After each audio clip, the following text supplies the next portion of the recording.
ನಮಸ್ತೆ, ನನ್ನ ಹೆಸರು ಶ್ರೀವತ್ಸ ಅಂತ. ನಾವು ಮೂಲತಃ ತಲಕಾಡವರೇನೆ. ನಮ್ಮ ವೃಂದದ ಹೆಸರು ಬಂದು ಚಾಣಕ್ಯ ಮಿತ್ರ ವೃಂದ ಅಂತ. ಈ ವೃಂದದಲ್ಲಿ ನಾವೆಲ್ಲ ಇರೋರು ಕೂಡ ತಲಕಾಡಲ್ಲೇ ಹುಟ್ಟಿ ಬೆಳೆದು ಇಲ್ಲೇ ವ್ಯಾಸಂಗ ಮುಗಿಸಿ ಈಗ ಹೊರಗಡೆ ಊರಲ್ಲಿ ನಾವೆಲ್ಲ ಕೆಲಸ ಮಾಡ್ತಾ ಇದ್ದೀವಿ. ಸೊ ನಮ್ಮೆಲ್ಲರ ಅಭಿಲಾಷೆ ಏನಿತ್ತು ಅಂತಂದರೆ, ತಲಕಾಡಿನ ಊರಿನ ಕಾರ್ಯಕ್ರಮಗಳಿಗೆ ನಮ್ಮ ಕಡೆಯಿಂದ ಏನಾದರೂ ಒಂದು ಪ್ರಾಯೋಜಕತ್ವ ಮಾಡೋಣ ಅನ್ನೋದು ಒಂದು ತಲೆಯಲ್ಲಿ ಇಟ್ಕೊಂಡು ನಾವು ಅದರ ಭಾಗವಾಗಿ ಶಿವರಾತ್ರಿ ಕಾರ್ಯಕ್ರಮದಲ್ಲಿ ನಾವು ಸಾಂಸ್ಕೃತಿಕ ಕಾರ್ಯಕ್ರಮಗಳನ್ನ ಏರ್ಪಡಿಸ್ತಾ ಇದ್ದೀವಿ. ಇದೇ ರೀತಿ ನಾವು 8ನೇ ವರ್ಷದ ಕಾರ್ಯಕ್ರಮ ಈ ವರ್ಷ ಮಾಡ್ತಾ ಇದ್ದೀವಿ. ಪ್ರತಿ ವರ್ಷ ಒಂದೊಂದು ಪ್ರತಿಭೆಗಳನ್ನ ಹುಡುಕಿ ನಾವು ಅವರಿಗೆ ಒಂದು ಸ್ಟೇಜ್ನ ನಾವು ಇಲ್ಲಿಂದ ಕೊಡೋವಂಥ ಕೆಲಸ ಮಾಡ್ಕೊಂಡು ಬರ್ತಾ ಇದ್ದೀವಿ. ಅದರ ಭಾಗವಾಗಿ ಈ ವರ್ಷ 2026ನೇ ಶಿವರಾತ್ರಿಗೆ ರಂಗಪುತ್ತಳಿ ಬೆಂಗಳೂರು ತಂಡದವರು ತೊಗಲಗೊಂಬೆ ಆಟನ ಇವತ್ತು ಪ್ರಸ್ತುತಪಡಿಸ್ತಾ ಇದ್ದಾರೆ. ಭಕ್ತ ಮಾರ್ಕಂಡೇಯ ಪ್ರಸಂಗನ ಗೊಂಬೆ ಆಟದ ಮುಖಾಂತರ ಅವರು ನಮಗೆ ಅದನ್ನು ತೋರ್ಪಡಿಸ್ಕೊಡ್ತಾ ಇದ್ದಾರೆ. ಅದೇ ರೀತಿ ಭರತನಾಟ್ಯ, ಸುಗಮ ಸಂಗೀತ ಮತ್ತು ಕಥಕ್, ಆಮೇಲೆ ಬೇರೆ ಬೇರೆ ಯಾವುದು ನೃತ್ಯ ಶೈಲಿಗಳಿದೆ ಅಥವಾ ಸಂಗೀತ ಶೈಲಿಗಳಿದೆ, ಯಾವುದೇ ಆದರೂ ಸರಿ ಕಲೆಗಳನ್ನು ಒಂದು ಬಾರಿ ನಾವು ಆ್ಯಕ್ಚುಲಿ ಕಂಸಾಳೆ ನೃತ್ಯವನ್ನು ಕೂಡ ಆಯೋಜಿಸಿದ್ವಿ. ಹೀಗೆ ಪ್ರತಿಯೊಂದು ಕಲೆಯನ್ನು ನಾವು ಹುಡುಕಿ ಅವರನ್ನು ಈ ಕಾರ್ಯಕ್ರಮದಲ್ಲಿ ಭಾಗಿಯಾಗೋ ಥರ ಮಾಡಿಸ್ಕೊಂಡು ಬರ್ತಾ ಇದ್ದೀವಿ. ಇದು ಶಿವರಾತ್ರಿ ಕಾರ್ಯಕ್ರಮ. ಅದೇ ರೀತಿ ರಾಮನವಮಿಯಲ್ಲಿ ನಾವು ಪಲ್ಲಕ್ಕಿ ಉತ್ಸವನ ಆಯೋಜನೆ ಮಾಡ್ತಾ ಇದ್ದೀವಿ. ಅದು ಕೂಡ ಪ್ರತಿ ವರ್ಷ ನಡ್ಕೊಂಬರ್ತಾ ಇದೆ. ಈ ಬಾರಿ 8ನೇ ವರ್ಷದ ಕಾರ್ಯಕ್ರಮ ಆಯೋಜಿಸ್ತಾ ಇದ್ದೀವಿ. ತಲಕಾಡಿನ ಜನರ ಒಂದು ಪ್ರಶಂಸೆಯಿಂದ ಮತ್ತು ಅವರ ಸಹಕಾರದಿಂದ, ಜೊತೆಗೆ ತಲಕಾಡು ವೈದ್ಯನಾಥೇಶ್ವರ ಸ್ವಾಮಿ ಮತ್ತು ಸಮೂಹ ದೇವಾಲಯಗಳ ಕಾರ್ಯನಿರ್ವಾಹಕ ಅಧಿಕಾರಿಗಳು ಮತ್ತು ಇಲ್ಲಿನ ಪ್ರತಿಯೊಬ್ಬ ಸದಸ್ಯರ ಕಡೆಯಿಂದನೂ ಕೂಡ ನಮಗೆ ಉತ್ತಮ ಸಹಕಾರ ಸಿಗ್ತಾ ಇದೆ. ಕಾರ್ಯಕ್ರಮ ಯಶಸ್ವಿಯಾಗಿ ಬರ್ತಾ ಇದೆ. ಗೊಂಬೆ ಆಟ ಅದನ್ನು ನಾವು ಪಾಠಗಳ ಮುಖಾಂತರ ಕೇಳಿದ್ದು ನಾವು ಚಿಕ್ಕವರಾಗಿದ್ದಾಗ. ಈಗ ನಿಮಗೆ ಇದೇ ಮಾಡಬೇಕು ಅಂತ ಯಾಕೆ ಆಸಕ್ತಿ ಉಂಟು? ಖಂಡಿತ. ನಾವು ಇದು ಪರ್ಟಿಕ್ಯುಲರ್ ಯಾವುದೇ ವರ್ಷದಲ್ಲೂ ಕೂಡ ಇದೇ ಕಾರ್ಯಕ್ರಮ ಆಯೋಜನೆ ಮಾಡಬೇಕು ಅಂತ ನಮ್ಮ ತಲೆಯಲ್ಲೇನಿರಲ್ಲ. ಪ್ರತಿ ವರ್ಷ ಏನು ಮಾಡ್ತೀವಿ, ಒಂದು ಕಾರ್ಯಕ್ರಮ ಮಾಡಬೇಕು ಅಂತಾದಾಗ ನಮ್ಮ ಗುಂಪಿನಲ್ಲೇ ನಾವು ಮಾತಾಡಿಕೊಂಡು ವಿಭಿನ್ನವಾದ ಕಾರ್ಯಕ್ರಮ, ಪ್ರತಿ ವರ್ಷ ಸುಗಮ ಸಂಗೀತನೇ ಅಥವಾ ಪ್ರತಿ ವರ್ಷ ನೃತ್ಯನೇ ಮಾಡಬೇಕು ಅಂತಿಲ್ಲ. ಒಂದೊಂದು ವರ್ಷದಲ್ಲೂ ಒಂದೊಂದು ರೀತಿಯ ಬೇರೆ ಬೇರೆ ಕಾರ್ಯಕ್ರಮ ಮಾಡೋಣ, ಊರಿನ ಜನಕ್ಕೂ ಕೂಡ ಅದರ ಪರಿಚಯ ಆಗಲಿ ಅನ್ನೋದು ನಮ್ಮ ಅಭಿಲಾಷೆ. ಹಾಗಾಗಿ ಈ ವರ್ಷ ಅದರ ಭಾಗವಾಗಿ ಈ ತೊಗಲಗೊಂಬೆ ಆಟನ ನಾವು ಸೆಲೆಕ್ಟ್ ಮಾಡ್ಕೊಂಡಿದ್ದೀವಿ. ಇವಾಗ ನಮ್ಮ ಸಂಸ್ಕೃತಿನ ನೀವು ಎತ್ತಿಡಿಯೋಕ್ಕೆ ಮುಂದೆ ಬರ್ತಾ ಇದ್ದೀವಿ. ಮತ್ತು ಕೆಲವರು ಏನು ಮಾಡ್ತಾರೆ, ಪಾಶ್ಚಿಮಾತ್ಯ ಕಡೆಗಳಿಗೆ ಯುವಕರು ವಾಲ್ತಾ ಇದ್ದಾರೆ. ಅದಕ್ಕೆ ನೀವು ಏನು ಹೇಳ್ತೀವಿ? ಖಂಡಿತ. ಈಗ ಅದರ ಭಾಗವಾಗಿ ನಾವು ಹೇಳಬೇಕು ಅಂತಂದರೆ, ಹಿಂದೂ ಸಂಸ್ಕೃತಿ ಉಳಿಬೇಕು ಮೊದಲನೇದಾಗಿ. ಅದನ್ನು ಮಾಡೋ ಒಂದು ಕಾರ್ಯದಿಂದನೇ ಕೂಡ ನಾವೆಲ್ಲ ಇದಕ್ಕೆ ಸೇರಿರೋದು. ನಮ್ಮ ಅಭಿಲಾಷೆ ಅದೇ ಆಗಿದ್ದರಿಂದನೇ ನಾವು ಶಿವರಾತ್ರಿಗೆ ಸ್ವಲ್ಪ ಜನ ಬರಲಿ, ಈ ಕಾರ್ಯಕ್ರಮಗಳನ್ನ ನೋಡೋ ರೀತಿಯಲ್ಲಾದರೂ ಕೂಡ ಅವರು ದೇವಸ್ಥಾನದಲ್ಲಿ ಸ್ವಲ್ಪ ಹೊತ್ತು ಕಾಲ ಕಳೆಯೋ ಥರ ಆಗಲಿ ಅನ್ನೋ ಕಾರಣದಿಂದ ಇದನ್ನು ಶುರು ಮಾಡಿದ್ವಿ. ಹಾಗಾಗಿ ನಮ್ಮ ಅಲ್ಟಿಮೇಟ್ ಒಂದು ಮೇಯ್ನ್ ಕಾನ್ಸೆಪ್ಟ್ ಬಂದು ಹಿಂದುತ್ವ ಉಳಿಸೋದೇನೆ. ಅದನ್ನು ನಾವು ಮಾಡಲೇಬೇಕು, ನಮ್ಮ ಕರ್ತವ್ಯ ಕೂಡ ಆಗಿದೆ. ಸೊ ಮುಂದುವರ್ಸ್ಕೊಂಡು ಹೋಗ್ತೀವಿ. ಬೇರೆ ಜನಗಳಿಗೂ ನಾವು ಒಂದು ಏನು ಹೇಳ್ಬೋದು ಅಂತಂದರೆ, ಮುಂದುವರ್ಸ್ಕೊಂಡು ಹೋಗೋಣ ಅಂತಷ್ಟೇ ಹೇಳ್ಬೋದು ನಮ್ಮ ಕಡೆಯಿಂದ.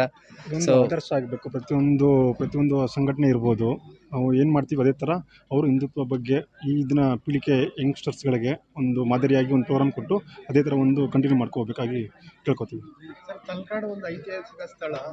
ಇದು ವಿಶ್ವ ಪರಂಪರೆ ಪಟ್ಟಿಗೆ ಯಾಕೆ ಸೇರ್ಕೊಳ್ಳಿಲ್ಲ ಅನ್ನೋದು ಒಂದು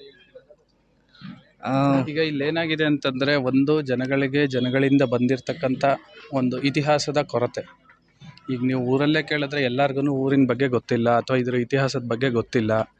ಆಮೇಲೆ ಇದೇನಾಗಿದೆ ಅಂತಂದರೆ, ಸರ್ಕಾರಗಳ ಕಾರ್ಯಕ್ರಮಗಳಲ್ಲೂ ತಲಕಾಡಿನ ಒಂದು ಕನ್ಸಿಡರೇಷನ್ಗೆ ತಗೊಳ್ಳೋದ್ರಲ್ಲಿ ಎಲ್ಲೋ ಒಂದು ಕಡೆ ಅಷ್ಟೊಂದು ಇಂಪಾರ್ಟೆನ್ಸ್ ಕೊಟ್ಟಿಲ್ಲದೆ ಇರೋದ್ರಿಂದ ಇಲ್ಲಿ ವಿಷಯಗಳೇ ಇಲ್ಲಿ ಎಷ್ಟೋ ಜನಕ್ಕೆ ಗೊತ್ತಿಲ್ಲ. ಆಮೇಲೆ ಇಲ್ಲಿ ಹೊರಗಿನವರು ಮೈಸೂರಲ್ಲಾಗಲಿ ಅಥವಾ ಕರ್ನಾಟಕದ ಲೆವೆಲಲ್ಲಾಗಲಿ ಅಷ್ಟೊಂದು ಪಬ್ಲಿಸಿಟಿ ಸಿಕ್ಕಿಲ್ಲ. ಇತ್ತೀಚೆಗೆ ಈಗೊಂದಷ್ಟು ಪಂಚಲಿಂಗ ದರ್ಶನಗಳಿಂದ ಸ್ವಲ್ಪ ಜನಗಳಿಗೆ ಗೊತ್ತಾಗ್ತಾ ಇದೆ, ಹೌದು ಇಲ್ಲಿ ನಡೀತಾ ಇದೆ ಅಂತಂತ. ಇವಾಗ ಫೆಸಿಲಿಟಿಗಳು ಇನ್ನೂ ಡೆವಲಪ್ ಆಗಬೇಕು. ಇದೆಲ್ಲ ಆದಮೇಲೆ ಕಾಲಕ್ರಮೇಣ ಅವೆಲ್ಲ ಆಗತ್ತೆ ಅಂತ ಅಂದ್ಕೊಂಡಿದ್ದೀವಿ. ಯುವ ಸಮೂಹ ಮೊದಲನೇದಾಗಿ ಸೋಷಿಯಲ್ ಮೀಡಿಯಾ ಪ್ಲ್ಯಾಟ್ಫಾರ್ಮ್ನ ಸ್ವಲ್ಪ ಯೂಸ್ಫುಲ್ಲಾಗಿ ಯೂಸ್ ಮಾಡಿಕೊಂಡು ಹಿಂದೂ ಸಂಸ್ಕೃತಿ ಬೆಳೆಸೋದಕ್ಕೆ ಉಪಯುಕ್ತ ಆಗೋ ಥರ ಮಾಡಿಕೊಂಡ್ರೆ ಸಹಾಯ ಆಗುತ್ತೆ ಅನಿಸುತ್ತೆ. ಇತ್ತೀಚೆಗೆ ನೋಡ್ತಾ ಇದ್ದೀವಿ, ನಿಮ್ಮ ಮಾಧ್ಯಮದ ಮುಖಾಂತರನೂ ಕೆಲವೊಂದು ಎಸ್ಪೆಷಲಿ ನಮ್ಮ ದೇವಸ್ಥಾನದ ತಲಕಾಡಿನ ಬಗ್ಗೆ ಹೇಳ್ತಾ ಇದ್ದೀರಾ. ಒಂದು ಒಳ್ಳೆ ಕೆಲಸ.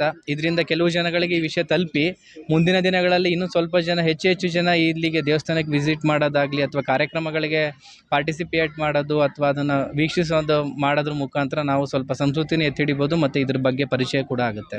ನಿಮ್ಮ ಸಂಘಟನೆಯಿಂದ ನಮ್ಮ ಸಂಸ್ಕೃತಿನ ಧರ್ಮನ ಉಳಿಸೋಕ್ಕೆ ಏನು ಕ್ರಮಗಳನ್ನ ಕೈಗೊಂಡಿದೆ? ಖಂಡಿತ ಮೊದಲನೇ ಭಾಗವಾಗಿ ಕಾರ್ಯಕ್ರಮ ಆಯೋಜಿಸ್ತಾ ಇದ್ದೀವಿ. ಪ್ರತಿಭೆಗಳು, ಹಿಂದೂ ಪ್ರತಿಭೆಗಳನ್ನ ನಾವು ಎತ್ತಿಡಿದು ಮೊದಲನೇದಾಗಿ ಕಾರ್ಯಕ್ರಮ ಕೊಟ್ಟು ಅವ್ರ ಮುಖಾಂತರ ನಾವು ಇಲ್ಲಿ ಕೂಡ ಉಪಯುಕ್ತವಾದ ಮಾಹಿತಿನೇ ಕೊಡ್ತಿದ್ದೆ. ಈಗ ಈ ವರ್ಷದ ಕಥೆನೇ ತಗೊಂಡ್ರೆ ಭಕ್ತ ಮಾರ್ಕಂಡೇಯ ಪ್ರಸಂಗ ನೀವು ಕಥೆಗಳಲ್ಲಿ ಕೇಳಿರ್ತೀರ. ಗೊಂಬೆ ಮುಖಾಂತರ ತಿಳಿಸಿದಾಗ ಚಿಕ್ಕ ಮಕ್ಕಳಿಂದ ಹಿಡಿದು ದೊಡ್ಡವ್ರ ತನಕ ಪ್ರತಿಯೊಬ್ಬರಿಗೂ ಅದು ತಲೆಗೆ ಹೋಗುತ್ತೆ.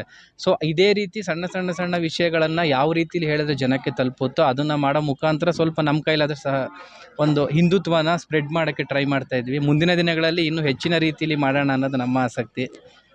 ಈಗ ಗೊಂಬೆ ಆಟ ಆಗಿರ್ಬೋದು, ಕೆಲವೊಂದು ಸಾಂಸ್ಕೃತಿಕ ಕಾರ್ಯಕ್ರಮಗಳನ್ನ ನಶಿಸಿ ಹೋಗುತ್ತೆ, ಅದ್ರ ಬಗ್ಗೆ ನೀವು ಹೇಳಿ. ಇದು ಒಂದು ನಶಿಸಿ ಹೋಗ್ತಿರ್ತಕ್ಕಂಥ ಒಂದು ಇದು ಗೊಂಬೆ ಆಟನೂ ಒಂದು ಕಲಾ ಇದು.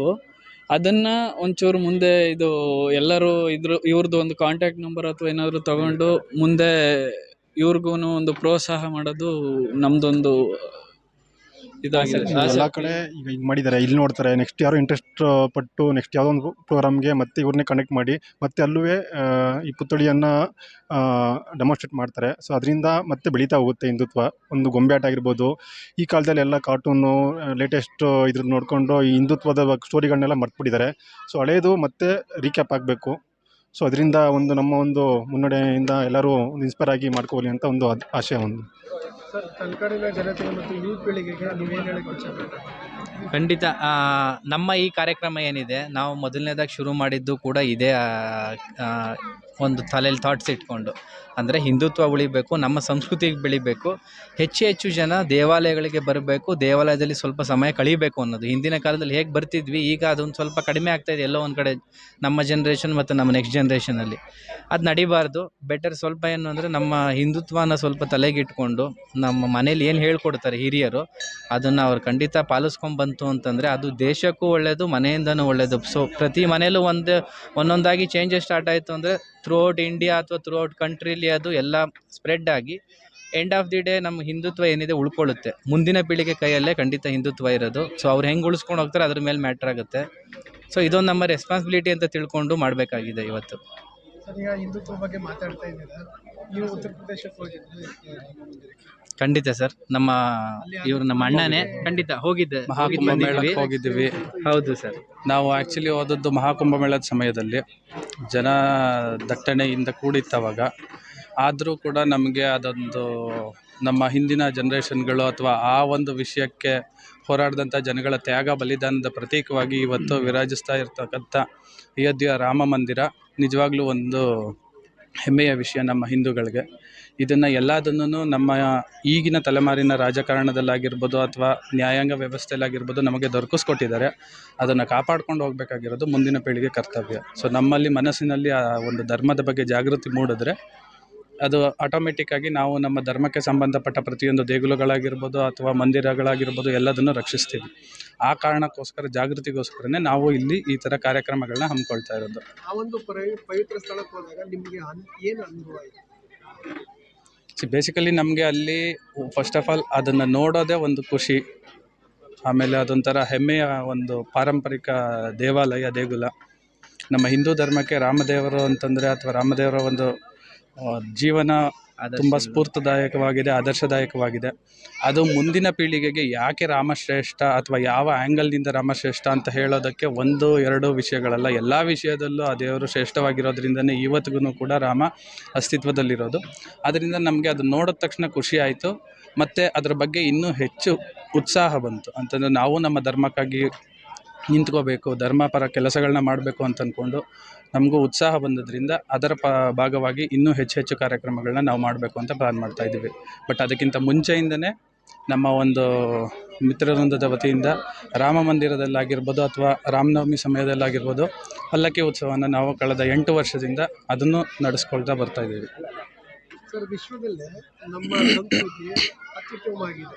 ಎಲ್ಲ ದೇಶಗಳು ಪಾಲನೆ ಮಾಡ್ತಾರೆ ನಮ್ಮ ಸಂಸ್ಕೃತಿ.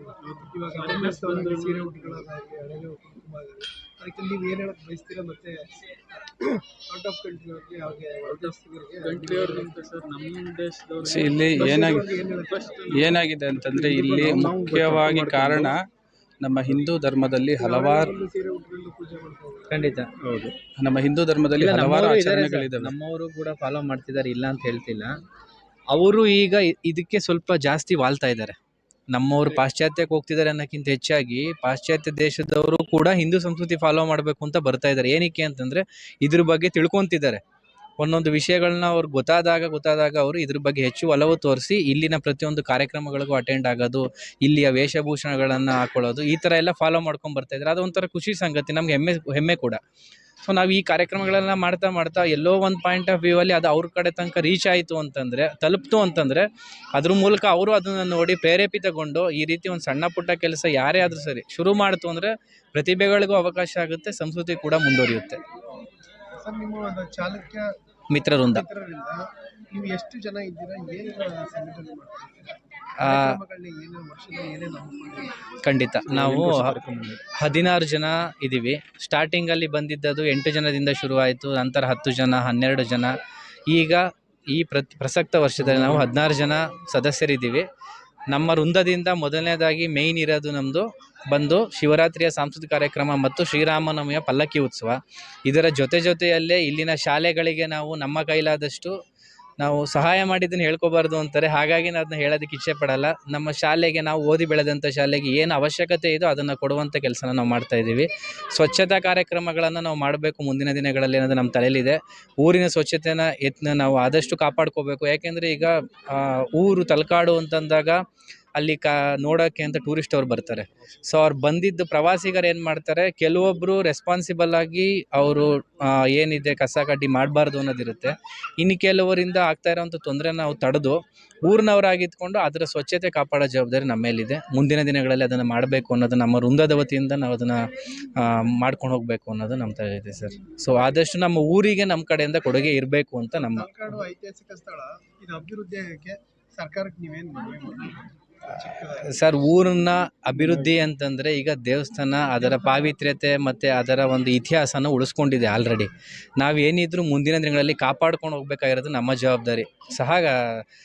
ಗೌರ್ಮೆಂಟ್ ಕಡೆಯಿಂದ ಅಥವಾ ಸರ್ಕಾರದ ಕಡೆಯಿಂದ ನಾವೇನು ಬಯಸ್ತೀವಿ ಅಂತಂದರೆ ನಮಗೆ ಸಹಕಾರ ಬೇಕು ಅಷ್ಟೇ. ಸಹಕಾರ ಅಂದರೆ ಇನ್ನೇನೋ ಬೇಡ, ಬೇಕಾಗಿರುವಂಥ ರಸ್ತೆ. ನೀವು ಗೊತ್ತಿದ್ರೆ ರಸ್ತೆ ಆಗ್ತಿರೋದೇ ನಮ್ಗೆ ಇತ್ತೀಚೆಗೆ, ಅದು ತುಂಬ ವರ್ಷದಿಂದ ನೆನೆಗುದಿಗೆ ಬಿದ್ದಿದ್ದು ಈಗ ರಸ್ತೆ ಆಗ್ತಿದೆ. ಮೇಯ್ನ್ ಬೇಕಿರ್ತಕ್ಕಂಥ ಸಂಪರ್ಕ ವ್ಯವಸ್ಥೆಯಲ್ಲಿ ನಮಗೆ ರಸ್ತೆನೇ ಮೇಯ್ನ್ ಆಗಿರೋದ್ರಿಂದ ಅದೊಂದಾಯಿತು ಅಂದರೆ ಜನಗಳಿಗೆ ಆರಾಮಾಗಿ ಬಂದು ಹೋಗೋಕ್ಕೆ ಒಂದು ವ್ಯವಸ್ಥೆ ಆಗುತ್ತೆ. ಇಲ್ಲಿ ನಮಗೆ ಉಳ್ಕೊಳ್ಳೋಕ್ಕೆ ಸ್ವಲ್ಪ ಜಾಗಗಳು, ಯಾತ್ರಿಕರಿಗೆ ಅದೊಂದು, ಶೌಚಾಲಯ ಮೇಯ್ನ್ ಬೇಕಾಗುತ್ತೆ. ಬೇಸಿಕ್ ಫೆಸಿಲಿಟೀಸ್ ಏನಿದೆ ಅದಷ್ಟನ್ನು ಸರ್ಕಾರದ ಕಡೆಯಿಂದ ನಡೆಸ್ಕೊಟ್ರೆ ಇನ್ನೇನು ಬೇಡ ಸರ್. ಆರಾಮಾಗಿ ದೇವಸ್ಥಾನ ಆಲ್ರೆಡಿ ಮುಂದೆ ಇದೆ ಎಲ್ಲದರಲ್ಲೂ ಕೂಡ. ಸೊ ಸಹಯೋಗ ಒಂದು ಕೇಳ್ಕೊತೀವಿ ಅಷ್ಟೇ. ಅವ್ರ ಸಹಕಾರ ಇದ್ದೇ ಇರುತ್ತೆ, ಈಗಲೂ ಇದೆ. ಮುಂದೆ ಇನ್ನೂ ಹೆಚ್ಚು ಸಹಕಾರ ನಮಗೆ ಬಂತು ಅಂತ ಸರ್ಕಾರ ಕಡೆಯಿಂದ ಅಂದರೆ ನಾವು ಉತ್ಸಾಹದಿಂದ ಕೆಲಸ ಮಾಡ್ಕೊಂಡು ಹೋಗ್ಬೋದು. ನಾವು ಅಂತಲ್ಲ, ಪ್ರತಿಯೊಬ್ಬರು ಖಂಡಿತ. ಸದಸ್ಯರು ಕೈ ಜೋಡಿಸ್ತಾರೆ ಮತ್ತು ಅದಕ್ಕಾಗಿ ಎಲ್ಲ ಥರ ಏನು ಸೇವೆ ಬೇಕು ಎಲ್ಲ ಥರನೂ ಮಾಡಿಕೊಡ್ತಾರೆ. ಸೊ ಸರ್ಕಾರದಿಂದ ಜಸ್ಟ್ ನಮಗೆ ಒಂದು ಏನು ಬೇಸಿಕ್ ನೀಡ್ಸ್ ಏನು ಬೇಕು ತಲಕಾಡು ಅಭಿವೃದ್ಧಿಗೆ ಅದು ಮಾಡಿಕೊಟ್ರೆ. ಥ್ಯಾಂಕ್ ಯು ಸರ್, ಧನ್ಯವಾದ. ಇಷ್ಟೊತ್ತು ನಮ್ಮ ಜೊತೆ ಮಾತನಾಡಿದಂತಹ ಚಾಣಕ್ಯ ಮಿತ್ರವೃಂದ ವೃಂದದವರಿಗೆ ಹೃತ್ಪೂರ್ವಕವಾದ ಧನ್ಯವಾದಗಳನ್ನು ಖಂಡಿತ. ತುಂಬ ಒಳ್ಳೆಯದಾಗಲಿ. ಫ್ಯೂಚರ್ಲಿ ಮುಂದೆ ಬಂದಿದ್ದು ನಮ್ಮ ಚಾನಲ್ ಧನ್ಯವಾದ. Thank you.